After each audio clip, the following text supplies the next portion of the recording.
Selamat pagi semua, salam kenal Wildan. Hari ini inginnya sih kita berbagi pengalaman, berbagi cerita. Apa sih yang kita alami saat ini kan? Kita sedang mengalami fase dimana semua orang mengeluhkan sesuatu yang sangat panjang, yang mereka sendiri tidak tahu harus ngapain. Saat ini kita mengalami kondisi pandemi yang orang bilang COVID-19. Semua ekonomi terpuruk, bahkan negara pun terpuruk.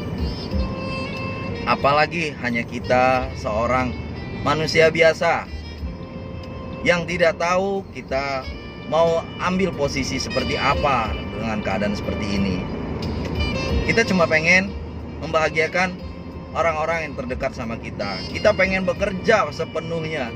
Tapi apalah daya kan, kita hanya manusia.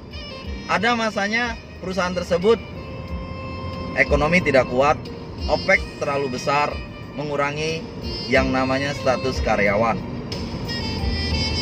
Tapi ada masa dan dimana kita harus bisa berubah, dimana kita harus bisa survive. Kita kalahkan semua yang menjadi halangan buat kita saat ini, terutama orang yang sedang bergerak di dunia marketing, seperti sales,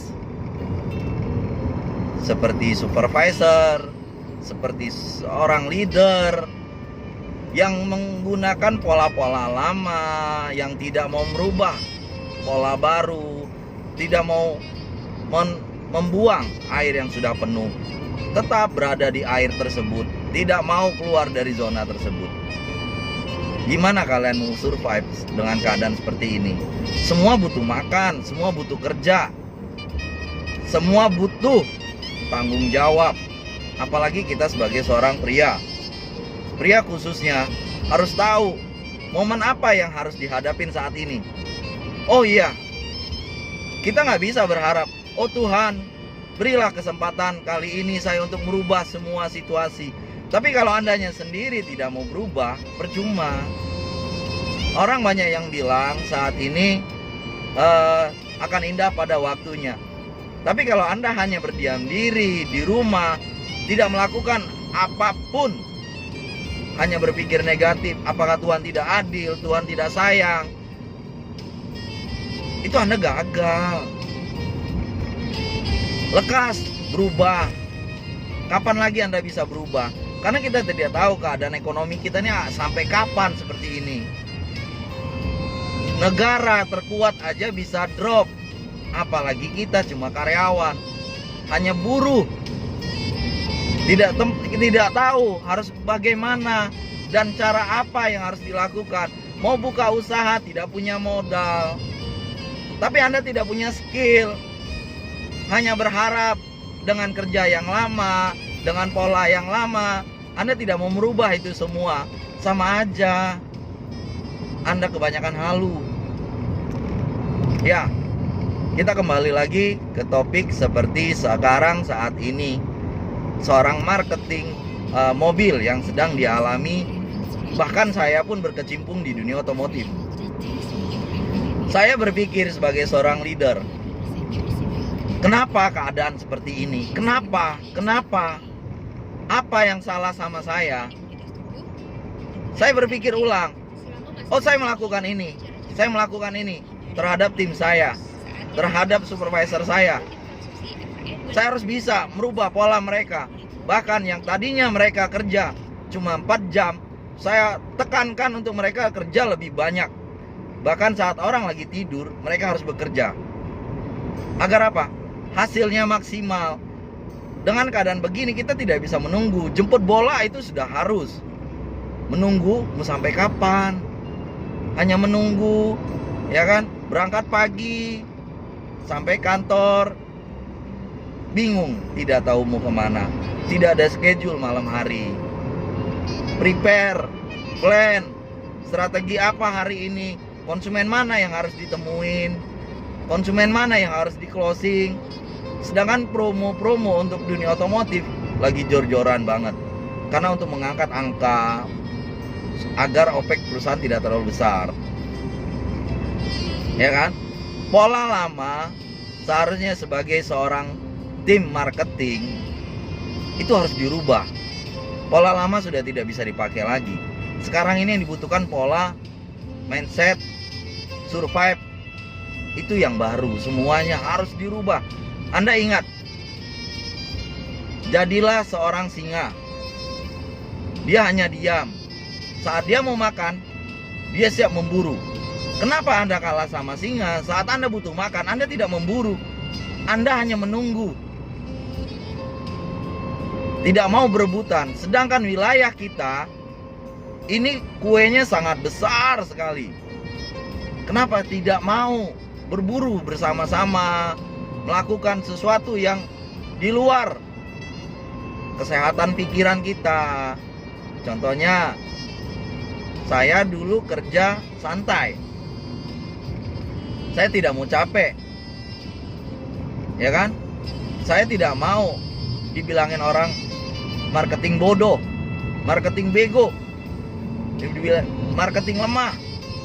Tapi semua itu saya lawan, saya tentang. Bahwa suatu saat nanti Anda akan kalah di bawah saya. Realisasi yang kita jalankan, gimana caranya? Jangan kita menantang seseorang untuk mengalahkannya, tapi kita tidak tahu dengan cara apa, dengan berpikir seperti apa. Kita hanya termenung, kumpul sama teman-teman yang auranya negatif semua. Kita bingung, sangat bingung. Kondisi seperti ini benar-benar bingung. Tapi apakah kita tidak membayangkan kalau kita selalu bingung, apakah kebutuhan bisa membuat kita santai? Tidak. Kita harus bisa merubah itu semua. Mulai saat ini, siapapun kalian yang tadinya kalian cuma sebatas sales, yang jualan 0, 1, 0, paling banyak nolnya dibandingin satunya, berarti ada yang salah sama kerja Anda. Apalagi saat pandemi begini, saat keadaan normal aja Anda tidak bisa improve. Gimana keadaan kondisi ekonomi kita lagi terpuruk? Segera rubah posisi, rubah mindset. Lakukan, pressure diri Anda sendiri, tekan diri Anda sendiri. Mau sejauh mana Anda melangkah, mau sejauh mana Anda berpikir, mau sejauh mana Anda mempunyai strategi, lakukan. Tidak ada kata terlambat. Semua harus berdasarkan kemampuan dan skill Anda. Kalau Anda tidak mempunyai skill dan tidak punya kemampuan, Anda segera belajar. Karena tidak ada kata terlambat saat ini. Yang ada hanyalah sukses di depan Anda. Nantilah yang namanya kita bergaul, nongkrong, kongko, main game, semua sudah tidak fungsi. Apakah dengan seperti itu Anda melakukan, Anda bisa mendapatkan uang? Bullshit. Tapi kalau Anda bisa melakukan yang seperti orang lain lakukan, seperti orang lain survive, mudah-mudahan Anda dapat jalan. Anda tidak usah takut sama diri Anda sendiri, karena setiap manusia punya rezekinya masing-masing. Anda tidak usah takut, tidak perlu iri. Boleh Anda iri terhadap orang yang sukses. Bagaimana sih dia bisa sukses? Bagaimana sih cara kerja dia? Kok bisa ya? Kok bisa ya? Itu pertanyaan ada dalam pikiran Anda sendiri. Tapi kalau Anda cuma berkecimpung dalam pertanyaan tersebut, hanya dalam pikiran Anda sendiri, Anda tidak akan maju. Anda ikuti polanya. Yang bagus ambil, yang tidak bagus tinggalkan. Karena Anda tidak mampu untuk mengikuti dia. Oke? Saat ini saya sangat sulit ya. Saya sendiri merasakan besar dan beratnya pikiran saya seperti apa. Saya harus merubah pola. Apa sih yang harus saya lakukan saat ini? Berharap konsumen untuk membeli mobil, Itu 1:10 saat ini. Beda sama zaman keadaan normal, 10:1. 1 ditolak, 10 yang beli. Kalau sekarang 10 yang nolak, 1 yang beli. Contohnya, Anda seorang sales brand otomotif A. Di A Anda gagal karena Anda baru fresh graduate. Terus Anda masuk ke brand B karena Anda bilang saya tidak dicapai target. Terus Anda masuk di brand B. Ternyata di brand B Anda pun sama melakukannya dengan brand A. Cara kerja Anda sama, tidak tahu Anda harus mengapain, tujuan Anda tidak ada. Anda berharap untuk bertahan. Itu tidak mungkin. Sangat tidak mungkin. Motivasi diri saya itu buat diri saya sendiri. Walaupun saya dimotivasi sama orang, itu hanya saya dengar. Oh iya, benar. Oh iya, kira-kira terrealisasi nggak kita melakukan ini semua?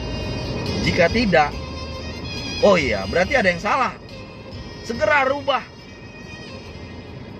Kalau Anda tidak mau merubahnya segera, Anda terlambat. Anda salah. Saat ini supervisor saya bercerita sama saya. Sekitar jam 8 malam tadi, kemarin, telepon saya bilang, "Pak, apalagi yang harus saya lakukan, Pak? Saya sudah sangat bingung. Saya tidak tahu harus gimana tim saya, Pak. Saya sudah melakukan apa yang sudah Bapak sarankan. Semua." Dia keluhkan terhadap saya sendiri. Saya hanya menjawab, "Bapak masih duduk manis di ruangan? Bapak masih kontrol tim di dalam ruangan? Bapak tidak ikut tim tersebut terhadap kerjanya mereka seperti apa? Bapak hanya menunggu hasil, Bapak cuma by phone, tidak ada penekanan terhadap mereka?" Sama aja, Pak. Saya menekan diri saya sendiri seperti apa. Kalian saya nggak mau tahu hasil progres seperti apa. Kalian sudah melakukan step by step. Tapi kalau tidak ada hasil, kalian segera rubah. Itulah yang selalu saya lakukan. Saya tidak pernah menunggu. Karena bagi saya menunggu itu hal yang tidak pasti. Tapi saya orang paling senang saya menjemput bola. Contohnya saya duduk di ruangan ber-AC. Wah, adem. Siapa sih yang nggak mau? Duduk di ruangan AC, gaji dapat, insentif dapat. Siapa yang tidak ingin posisi jabatan seperti itu? Kerjanya cuma marah-marah, marahnya aja dibayar. Tapi pas saat keadaan lagi terpuruk, dia tidak tahu harus ngapain. Berjalanlah waktu, usia, umur, dia sudah ketinggalan sama yang muda, yang lebih fresh, otaknya lebih berjalan, sudah biasa menekan dirinya sendiri. Kalau yang sudah tidak mampu, lebih baik mundur. Jangan bertahan, karena percuma. Anda bertahan pun tidak akan membuahkan hasil. Perusahaan membutuhkan Anda. Itulah yang saya lakukan. Saya orangnya penuh kata-kata optimis. Tidak pernah berpikir, wah, saya nanti akan seperti ini. Saya lakukan dulu. Sebab dan akibatnya itu nanti akan saya pikirkan. Saya tahu ini sebabnya seperti apa, akibatnya apa. Itu harus saya pikirkan. Tapi saya lakukan dulu. Resiko itu urusan belakang bagi saya. Yang penting saya sudah mencoba. Karena kalau saya tidak mencoba, saya tidak tahu apa resikonya. Berarti saya tidak mau berubah. Saya hanya pasrah sama keadaan saya sendiri. Cobalah lihat. Dunia otomotif sekarang 80% turun. Secara garis besar. Otomatis perang dealer itu besar-besaran. Antar dealer adu diskon. Sekarang konsumen mau beli mobil pasti menanyakan diskon. Karena konsumen sekarang lebih pinter daripada salesnya. Nah, kalau cuma mengandalkan diskon, Buat apa ada sales? Lebih baik dealer tersebut pajang di depan dealer diskon besar. Otomatis konsumen akan datang dengan sendiri, tidak butuh konsultan, tidak butuh yang mengarahkan. Tetapi kalau Anda diarahkan sama konsumen, berarti Anda bukan konsultan, konsultannya konsumen, Anda konsumennya. Cobalah rubah posisi tersebut. Anda harus bisa mengarahkan konsumen, harus tahu kebutuhannya dia apa, dia maunya apa, digali. Cara A tidak berlaku, cara B tidak berlaku. Jual diri Anda. Kalau Anda sudah menjual diri Anda dengan maksimal, walaupun konsumen itu tidak jadi, minimal 1 atau 2 hari, bahkan 1 minggu, dia akan merubah pikirannya. Oh iya, kayaknya saya lebih yakin dengan Bapak A untuk membeli kendaraan. Pelayanannya oke, semuanya serba fair, tidak ada yang ditutupkan. Nah, disitulah Anda harus bisa ambil step. Jangan sampai konsumen Anda nyarinya data-data sampah. Data sampah itu percuma, itu akan membuang waktu Anda. Capek Anda kerja ngambil data sampah, data lemparan dari sales A yang ditolak leasing A, Anda ambil untuk pindahin ke dealer B, pindah ke leasing B, tapi tetap kembali lagi seperti itu. Anda senang dengan hasil pertama tanpa ada namanya closing sampai menerima kepuasan konsumen. Anda tidak bisa mendapatkan unforgettable moment terhadap konsumen. Kenapa? Anda tidak tahu situasi konsumen tersebut dari awal. Anda hanya dilempar. Jika sampai closing, sampai delivery, sampai serah terima akad. Nah, disitulah sales-sales saat ini mindset sangat salah. Kalau ditolak sama leasing A, kita lempar order aja deh. Saya selama jadi sales, ya, selama saya jadi supervisor, saya belum pernah lempar order. Bagi saya, ini order sangat sulit saya dapatkan. Bagaimanapun juga akan saya perjuangkan. Tapi ingat, perjuangan Anda bukan hanya sebatas Anda mengirim kendaraan. Ya, Anda perkuat referensi dari konsumen A, Anda perkuat referensi dari konsumen B. Buat anak tangga. Konsumen A tanggal sekian birthday, konsumen B tanggal sekian birthday. Ucapkan, datengin, bila perlu kasih gimmick-gimmick atau apa yang membuat hati dia senang, sehingga suatu saat keadaan sulit, referensi Anda masih kuat. Anda tidak takut Anda tidak jualan. Saya berani jamin Anda pasti jualan.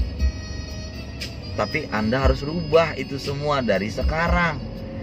Kalau sales-sales senior berpikir seperti ini, saya tidak pernah merasa diri saya senior. Kalau jualan saya masih kayak junior. Saya berpikir waktu zaman saya sales, kok bisa ya senior tersebut jualannya bagus. Itu sudah tanda tanya besar buat saya. Wah, kita harus belajar nih. Saya harus segan sama dia senior. Ternyata ada fase di mana dia terpuruk jualan. Fase saya naik. Jualan saya bagus, referensi saya kuat. Saya tidak pernah melihara namanya mediator. Mohon maaf ya, untuk para mediator di Jabodetabek, mohon maaf, saya tidak pernah mengandalkan namanya mediator. Mediator itu bagi saya rampok. Dia tidak mau lihat situasi, tidak mau lihat sikon. Pokoknya pengen diskon besar dan insentif vitamin itu diambil semua. Itu mediator. Dia lebih pintar dari sales. Jadi buat apa adanya sales kalau mediator lebih pintar? Mediator lebih banyak buat referensinya. Siapa yang mau beli mobil pasti dia dapat info. Sales itu digaji loh. Ada bayaran. Mediator tidak ada bayaran. Dia cuma ngambil vitamin. Kalau Anda kalah sama mediator, buat apa dealer punya sales. Harus dirubah itu dong. Pola pikiran Anda semua harus dirubah. Dan Anda harus punya prinsip tegas, keras sama diri Anda.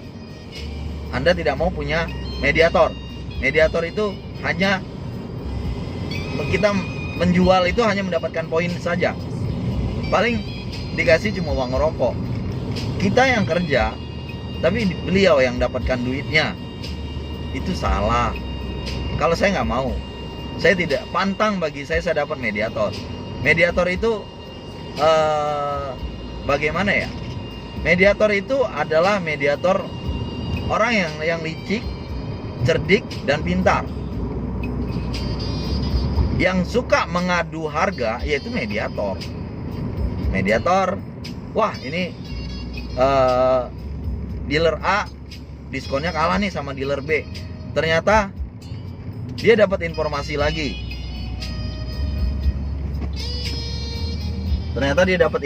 lagi. Bahwa dealer B kalah sama dealer C. Diadu terus. Ya, disitulah perang harga antar dealer. Bahkan perang harga antar brand. Sesama brand.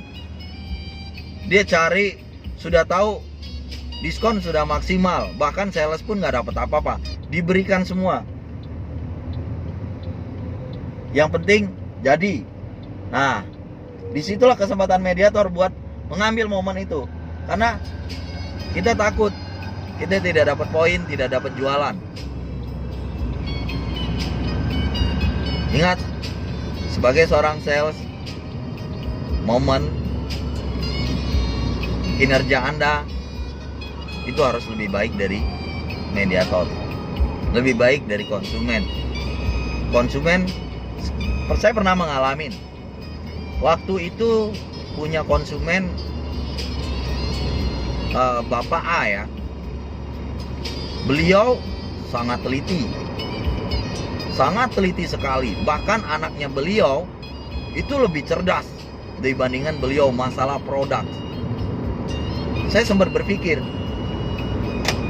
oh iya, ini anaknya lebih cerdas. Decision makernya siapa? Walaupun bapaknya. Tapi kalau kita kalah menjelaskan sama anaknya, otomatis kita minus di mata bapaknya. Harus kita pertajam teknik closing, product knowledge. Terus kita harus bisa handling komplain, handling skill, selling point. Semuanya harus kita perdalamin. Setelah itu kita punya tools sebagai seorang sales. Jadi dimanapun kita berada, kita nggak kebingungan.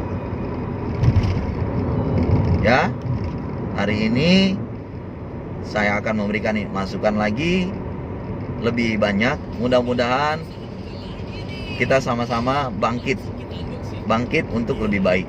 Terima kasih.